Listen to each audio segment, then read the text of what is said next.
ಈ ಕಾರ್ಮಿಕರ ಕಾರ್ಡ್ ಮಾಡಿಸಿದ್ರೆ ಒಂದರಿಂದ ಒಂದು ಬೆನಿಫಿಟ್ ಆಗತ್ತವ್ರಿ. ಆದ್ರೆ ಪೇಮೆಂಟ್ ಕಡಿಮೆ ಆಕೈತಿ, ಖರ್ಚು ಜಾಸ್ತಿ ಆಕೈತಿ. ಸ್ವಲ್ಪ ಅದ್ರ ಬಗ್ಗೆ ಕೇರ್ ಮಾಡ್ಬೇಕು ಸರ್.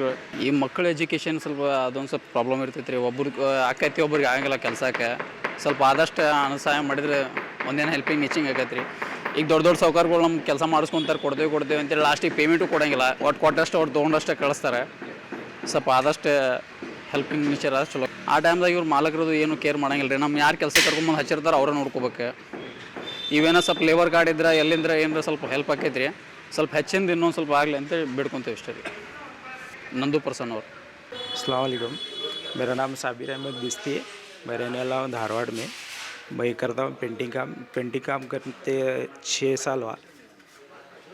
ನಮ್ಗೆ ಅದು ಅಡ್ವರ್ಟೈಸ್ಮೆಂಟ್ ಯಾಕೆ ಗ್ರೌಂಡ್ದಂಗೆ ಮಾಡಿದ್ರೆ ಗೊತ್ತಾಗಿಲ್ಲ ಸರ್. ಎಲ್ಲರೂ ಕೂಡಿ ಮೀಟಿಂಗ್ ಮಾಡಿ ಆಮೇಲೆ ಎಲ್ಲ ಇಂಜಿನಿಯರಿಗೆ ಮಿಸ್ತ್ರಿಗೆ ಎಲ್ಲರಿಗೂ ಹೇಳಿದ್ರೆ ಅವ್ರು ನಮ್ಮ ಬಂದು ಹೇಳ್ದಾರೆ ರೀ. ನಾವು ಇನ್ಫಾರ್ಮೇಷನ್ ಮಾಡ್ಕೊಂಡು ಏನೈತಿ ಏನಿಲ್ಲ ನಾವು ಇದು ಮಾಡ್ಕೋತೀವಿ ರೀ, ಬೆನಿಫಿಟ್ ತೊಗೋತೀವಿ. ಈಗ ಐಡಿಯಾ ಬಂತು ರೀ ಸರ್. ನಾವು ಏನೈತಿ ನಾವು ಇನ್ಫಾರ್ಮೇಷನ್ ತೊಗೊಂಡು ನಾವು ಹೋಗ್ತೀವಿ ರೀ.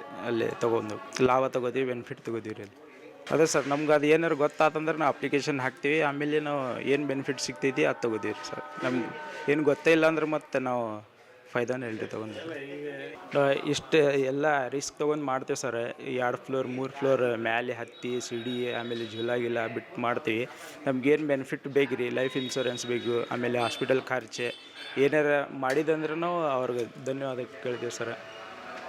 ನಮ್ಮ ಹೆಸರು ಈಶ್ವರನ್ ಸರ್. ನಾವು ಹೆಬ್ಬಳ್ಳಿನಾಗ ಇರ್ತೀವಿ. ನಮ್ಮದು ಲೇಬರ್ ಕಾರ್ಡ್ ಸರ ಬಂದಿಲ್ಲ ರೀ. ಮಾಡಿಸಿ ಭಾಳ ಜನ ಆಯಿತು, ಅಪ್ಲೈ ಮಾಡಿನೋ. ಯಾವುದು ಬೆನಿಫಿಟ್ ಏನು ನಮಗೆ ಸಿಕ್ಕಿಲ್ಲ. ನಾನು ಒಂದು 3 ವರ್ಷ ಆದ ಸರ್ ಕೈ ಬಿಟ್ಟುಬಿಟ್ಟೆ ಸರ್. 3 ವರ್ಷ ತನಕ ಮಾಡಿದೆ, 2 ವರ್ಷ ತನಕ ಅಪ್ಲೈ ಮಾಡಿದೆ ಸರ್. ನನಗೆ ಬರಲಿಲ್ಲ. ಮಾಡಿರೋ ಏನು ಉಪಯೋಗ? ನಾ ಕೆಲಸ ಎಲ್ಲ ಬಿಟ್ಟು ನಾ ಅಲ್ಲಿ ನಿಂತು ಮಾಡಬೇಕು. ಈಗ ನಾವು ಲಾಡು ಕಾರ್ಮಿಕರ ಗಾಡು ಅಂತಾರೆ. ನಾವು ಎಲೆಕ್ಷನ್ಗೆ ಟೈಮ್ದಾಗ ಮನೆಗೆ ಓಟ್ ಕೇಳಕ್ಕೆ ಬರ್ತಾರೆ.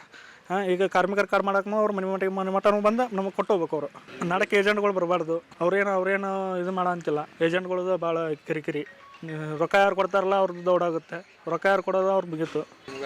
ಎಲ್ಲ ಈಸಿಯಾಗಿ ಸಿಗುತ್ತೆ ಅಂತ ಸರ್. ಈಗ ಆನ್ಲೈನ್ಗೆ ಹಾಕಿದ್ರು 2 ಜನ ಬೇಕಾಗ್ತಿತ್ತು ರೀ. ಆನ್ಲೈನ್ ಹಾಕೀನಿ ರೀ ನಾನು. 1 ವರ್ಷ ಆನ್ಲೈನ್ದಾಗ ಕುಂತ್ಕೊಂಡು ಹಾಕೀನಿ. 1 ವರ್ಷ ಗಟ್ಲೇನೂ ಹಾಕೀನಿ. ಆನ್ಲೈನ್ ಆದರೂ ಬಂದಿಲ್ಲ ನನಗೆ. ಈಗ ಹೊಸ ಯೋಜನೆ ಏನೇನು ಹಾಕಂದ್ರೆ ಹಾಕ್ಬೋದು ರೀ. ನಾವು ಬರೋದು ಈಗ ಧಾರವಾಡ ಜಿಲ್ಲಾನು ಅಂತ ಇದನ್ನು ಮಾಡಿದ್ರೆ ಚಲೋ ಆಗುತ್ತೆ ರೀ. ಅವ್ರು ಸಂತೋಷ್ ಲಾಡ್ ಅವರು ಕೇಳಿದ್ರು. ಈಗ ಅವ್ರು ಏನಂತಾರೆ, ಈಗ ಮೊದಲೇ ಹೇಳ್ಬಿಟ್ಟಿದ್ದೆ ನಾನು, ಎಲ್ಲ ಕಮಿಷನ್ ಮೇಲೆ ಅಂತೇಳಿ ಇರ್ತೀರಿ ಸರ್. ಈಗ ಸರ್ವರ್ ಇಲ್ಲ. ಈಗ ನಾವು ಹಂಗೆ ನಾರ್ಮಲಿ ಹೋದ್ವಿ ಅಂದ್ರೆ ನಮ್ಗೆ ಸರ್ವರ್ ಇಲ್ಲ. ಇವತ್ತು ಬರ್ರಿ, ನಾಳೆ ಬರ್ರಿ. ಈಗ ನಾ ಅಮೌಂಟ್ 1500 ರೂಪಾಯಿ ಕೊಟ್ಟನೆ ಅಂದ್ರೆ ನಾವು ಈಗ ಮಾಡಿ ಕೊಡ್ತೇನೆ ರೀ. ನಮ್ಗೆ ಅಷ್ಟು ಹತ್ರ ಬರ್ಬೇಕಲ್ಲ ರೀ. ನಾವು ಸಂತೋಷ್ ಲಾಡ್ ಅವ್ರಿಗೆ ಗಮನಕ್ಕೆ ಹೋಗಿ ಮುಟ್ಲಿ ಅಂತೇಳಿ ನಾವು ಈಗ ಹೇಳ್ತೀವಿ ಸರ್. ಅವ್ರ ಗಮನಕ್ಕೆ ಹೋಗಿ ಮುಟ್ಲಿ ಅಂತ ನಾವು ಕೇಳ್ತೀವಿ.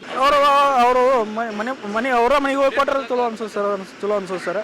ಅವರ ಮುಟ್ಟಿಸಿದ್ರೆ ಇದು ಅವ್ರ ಕಡೆಯಿಂದ ಕರ್ಕೊಂಡ್ರು ಮಾಡ್ತಾರೆ, ಅವ್ರು ಮಾಡ್ತಾರೆ, ಇವ್ರು ಮಾಡ್ತಾರೆ ಅಂದ್ರೆ ಅವರೆಲ್ಲ ಮತ್ತು ಎಲ್ಲಿಗೆ ಬಂತಂದ್ರೆ ಅಲ್ಲಿಗೆ ಬಂದು ಸಂಘ ಅನ್ನೋಂಗಾಕೈತೆ ರೀ. ಅದು ಗ್ರೌಂಡ್ ಲೆವೆಲ್ ಒಳಗೆ ಆಗೋದಿಲ್ಲ ಸರ್. ಅವ್ರು ಹೇಳ್ದಂಗೆ ಗ್ರೌಂಡ್ ಲೆವೆಲ್ ಒಳಗೆ ಆಗೋದಿಲ್ಲ.